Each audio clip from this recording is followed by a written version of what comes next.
నమస్కారం అండి.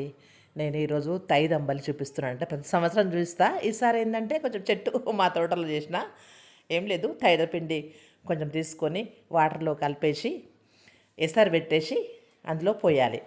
కొందరు ఏం చేస్తారంటే కొంచెం ఒక రోజు ముందు నానబెడతారు. తైదపిండిని కొంచెం గిన్నెలు వేసి నానబెడతారు. నానబెట్టకుండా సరే అప్పటిదప్పుడు కలుపుకొని ఎసరు కొంచెం వాటర్ పెట్టేసి మరిగేటప్పుడు తైదపిండి కలిపిస్తే ఎంత బాగుంటుంది అంటే అది కొంచెం ఆరోగ్యానికి బాగుంటుంది. ఎండాకాలం కదా, చాలా బాగుంటుంది. ఒకటి ఏంటంటే పుల్లగా ఉండాలంటే ఒక రోజు ముందు మామిడిబిడ్డ అయితే కొంచెం ఎండలో పెడుతుంది పిండి కొంచెం కలిపి. ఇప్పుడు నేను మామిడికాయలు కూడా వేస్తున్నాను కొంచెం, ఎందుకంటే మామిడికాయలు పులుపు కదా, అవి కొంచెం మళ్ళీ వేస్తున్నా. కొంచెం ఉప్పు వేసేసి మరగబెట్టాలంటే ఇది చాలా మంచిది. పొద్దున వేసుకుంటే డే అంతా మనకు ఎప్పుడన్నా టీ కంటే ఇది బాగుంటుంది.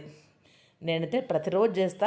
ఈసారి తోటలు ఉంటున్నా కాబట్టి తోటల చెట్టు కింద చేస్తే ఎంతో మంచిగా అనిపిస్తుంది. ఆ కుండలో చేస్తే చాలా మంచి అనిపిస్తుంది. ఏం లేదు, అంతే, కొంచెం అంత పిండిలో కలిపేసి పెట్టేసుకోవాలి. సూపర్ ఉంటుంది. కాకపోతే మనం తాగేటప్పుడు కొంచెం పులుపు ఉండాలంటే కొంచెం పెరుగు కలుపుకోవాలి అంతే. కొంచెం అంత పెరుగు కలుపుకుంటే అప్పటిదప్పట్లా చేసుకోవచ్చు. ఇక పెరుగు వద్దు అన్నప్పుడు కూడా ఒక రోజు ముందు నానబెట్టుకుంటే కొంచెం పుల్లగా అయిపోతుంది అంతే. ఇది ఏం లేదు, కొంచెం పెరుగు కలుపుకొని తాగేసేయాలి. ఇది ఎంత పిల్లలకు మంచిది, పెద్దలకు మంచిది, చల్లదనము. ఎందుకంటే ఈ మధ్యన గోధుమ పిండి వాడుతారు, తైదపిండి, తైద రొట్టెలు అవన్నీ చేస్తారు కాబట్టి ఈ రాగి జావ చాలా మంచిది. థ్యాంక్ యూ అండి, ధన్యవాదాలు.